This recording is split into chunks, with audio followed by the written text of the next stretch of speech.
अस्सलाम वालेकुम व्यूअर्स, कैसे आप लोग? उम्मीद करती हूँ कि ठीक होंगे। गाइस, आज की मेरी इस वीडियो में मैं आपको बताऊंगी कि गार्डनिंग के, बच्चों को कलरिंग करवाने के और प्ले एरिया जो है वो बच्चों को बना के देने के घर में क्या बेनिफिट्स हैं। लेकिन वीडियो स्टार्ट करने से पहले मेरी आपसे दरख्वास्त है कि प्लीज़ मेरे चैनल को सब्सक्राइब कर दीजिएगा। मैं कोशिश करती हूँ कि आप लोगों के लिए बेस्ट और अच्छी वीडियोज़ बनाऊँ। तो अगर आपको मेरी वीडियो पसंद आती हैं तो प्लीज़ मेरे चैनल को सब्सक्राइब कर दीजिएगा। तो चलिए वीडियो स्टार्ट करते हैं। पहली चीज़ जो है, हम गार्डनिंग देख लेते हैं। गार्डनिंग के बच्चों को क्या बेनिफिट्स होंगे। जब आप बच्चे को जो है वो पौधों की तरफ लेके जाते हैं, उन्हें जो है वो मिट्टी से खेलने देते हैं, उन्हें कहते हैं कि जी पौधे लगाओ, या उन्हें कहते हैं कि जी ये मिट्टी को जो है वो इस तरीके से खोदो, तो इसके बच्चे के ऊपर बहुत अच्छे इफ़ेक्ट्स होते हैं। सबसे पहला बेनिफिट क्या होता है कि जब वो मिट्टी से खेलता है तो उसकी मेमोरी तेज़ होती है। मिट्टी के अंदर खेलने से बच्चे की मेमोरी तेज़ होती है।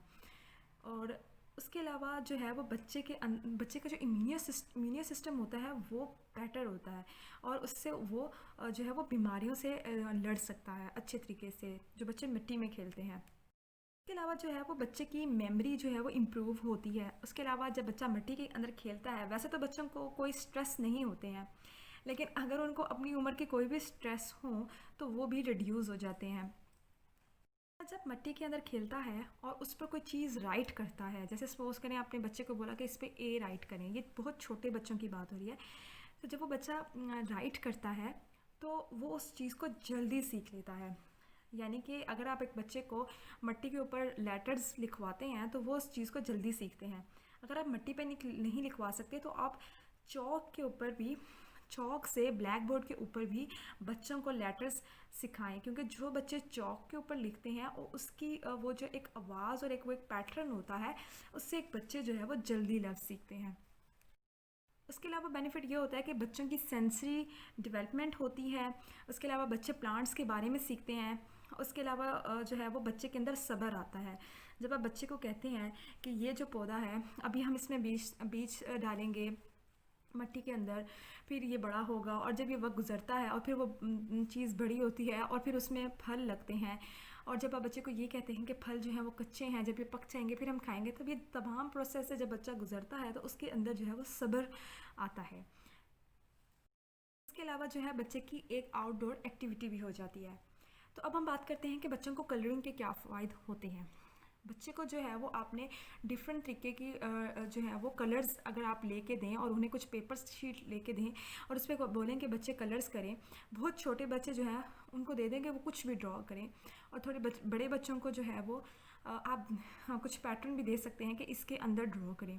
तो जब वो बच्चे ड्रॉ करेंगे, ड्राइंग करेंगे, कलरिंग करेंगे, तो उसके क्या बेनिफिट्स होंगे। सबसे पहला बेनिफिट ये होगा, बच्चा जो है वो इमोशंस को एक्सप्रेस करना सीखेगा। उसके अलावा जो है वो उसकी लर्निंग तेज़ होगी, हैंड स्ट्रेंथ उसकी जो है वो तेज़ होगी, पेंसिल की ग्रिप उसकी तेज़ होगी अगर बच्चे बहुत छोटे हैं तो। अगर बच्चे बहुत बड़े हैं, थोड़े से बड़े हैं, 5-6 साल की उम्र से आगे हैं या 5-6 साल की उम्र के हैं, तो उनके अंदर इमोशंस को एक्सप्रेस करना वो सीखेंगे। इम्प्रूव होगी उनकी motor coordination. Motor coordination relate करती है राइटिंग से, टाइपिंग से।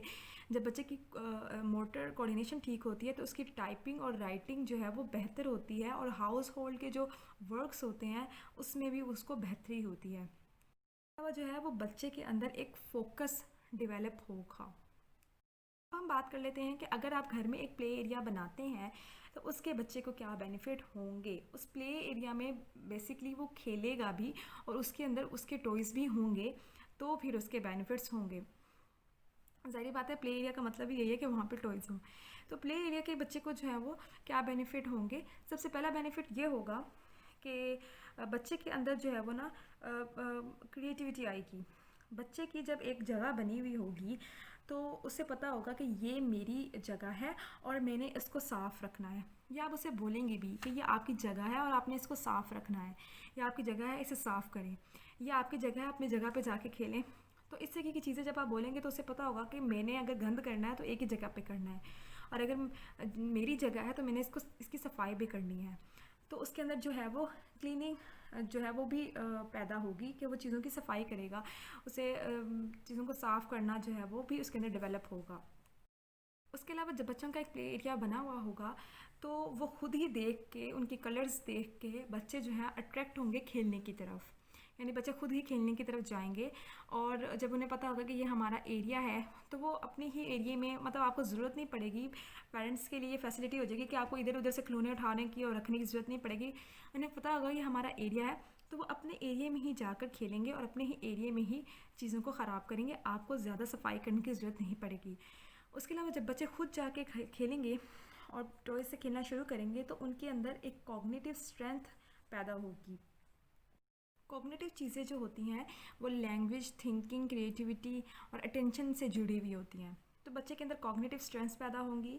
उसके अलावा बच्चे को अपने इंटरेस्ट का पता चलेगा। यानी कि जब बच्चा जो है वो खेलेंगे तो उसे पता चलेगा कि मेरा इंटरेस्ट क्या है। उसकी कॉग्निटिव स्ट्रेंथ्स पैदा होंगी, उसके अंदर क्रिएटिविटी पैदा होगी, उसके अंदर जो है वो अलाउ करेगी उसे वो जगह जो आप बनाएंगे कि वो जाके खेले। बच्चा जो है जब वो खेलेगा तो उसकी इमेजिनेशन जो है वो डेवलप होगी। वो इमेजिन करेगा चीज़ों को, जो कि उसके लिए काफ़ी अच्छा होता है। आपके घर में एक प्ले एरिया नहीं है तो इसे आप अपने घर में बना भी सकते हैं। प्ले एरिया आप कैसे बना सकते हैं? सबसे पहले आप जो है वो अपने घर की एक एरिया को सिलेक्ट कर लें। वो एरिया छोटा भी हो सकता है और बड़ा भी हो सकता है। उस एरिया के ऊपर आपने एक चटाई नुमा चीज़ रख देनी है। आप कालीन भी रख सकते हैं छोटा सा, आप चटाई को भी रख सकते हैं। जो लोग जो हैं वो कालीन को प्रेफर नहीं करते वो चटाई भी रख सकते हैं। इस तरीके की चटाई रखने का क्या फ़ायदा होगा कि जो कालीन होता है उसके ऊपर जो है ना वो नुकीली चीज़ें फंस भी जाती होती हैं, लेकिन जो चटाई होती है ना उसके ऊपर से आप झाड़ू वगैरह आराम से दे सकते हैं। तो चटाई आप रख लें। उसके बाद ये जो वाटर पूल होता है बच्चों के खेलने का, जिसमें बच्चे जो हैं वो नहाते हैं, इसे लेकर, ये आराम से आपको बाहर से मिल जाता है, इसे लेकर साइड पे एक कॉर्नर में रख दें। आप छोटा भी ले सकते हैं, आप बड़ा भी ले सकते हैं। इसको रख दें और इसके अंदर जो है बच्चे के सारे टॉयज़ रख दें। उसके अलावा आपको जो है वो रेडियो पर से कुछ स्टफ़ टॉयज़ जो होते हैं, जैसे कि भालू वगैरह जो होते हैं, वो 20-20, 50-50 रुपए के आराम से मिल जाएंगे। आप चाहें तो महंगे भी ले सकते हैं। अगर आपको नहीं मिलते तो आप इस तरीके की रेडियो से भी मिल जाते हैं, जिसे हम लंडा भी कहते हैं, उस जगह से भी ये मिल जाते हैं। तो वहाँ से लाकर आप जो है वो इसको अपने तरीके से सजा भी सकते हैं। उसके अलावा अगर आप चाहें तो पिलोज़ भी रख सकते हैं। अगर आप ज़्यादा अफोर्ड कर सकते हैं तो आप स्लाइड भी रख सकते हैं। तो इस तरीके की चीज़ें जो है आप बच्चे की रखते हैं। मेन चीज़ यही है कि एक चटाई हो, उसके ऊपर जो है वो एक वाटर पूल हो और उसके अंदर सारे टॉयज़ हों, और बच्चे के बड़े कोई भालू वगैरह हैं, स्टफ़ टॉयज़ हैं, वो उससे बाहर पड़े हुए हों। तो इस तरीके से बच्चे का जो है ना एक प्ले एरिया बन जाएगा खूबसूरत सा, और बच्चा जो है ना खुद जाके उससे जो है वो खेलेगा। इसके अलावा वॉल्स जो होती हैं या वॉल जो होगी उसके ऊपर भी जो है आप जो है वो रस्सी से बच्चे की पिक्चर्स को हैंग कर सकते हैं। पिक्चर्स इस तरीके से हैंग करेंगे तो वो बच्चा जब बार बार उसे देखेगा, या बच्चे जब उसे बार बार देखेंगे तो माँ बाप के साथ जो है वो एक लव बच्चे के अंदर आएगा, जब बच्चा जो है वो बार बार पिक्चर्स देखेगा। आप इस तरीके के जो हैं वो अगर आपके पास नहीं है लकड़ी के इस तरीके के, तो आप कुछ बीन्स भी इसके अंदर डाल सकते हैं। सिर्फ आप रस्सी के ऊपर जो है वो पिक्चर्स को भी हैंग कर सकते हैं। आप जिस तरीके से आपको इजी लगता है आप उस तरीके से कर सकते हैं। तो इस तरीके से हम एक प्ले एरिया बना देंगे बच्चे का। तो आप प्ले एरिया बना देंगे तो बच्चा उसके अंदर खुद अपनी जो है वो इंटरेस्ट से जाकर खेलेगा। तो उम्मीद करती हूँ कि आपको मेरी ये वीडियो पसंद आई होगी। मिलती हूँ अपनी नेक्स्ट वीडियो में, तब तक के लिए अल्लाह हाफिज़।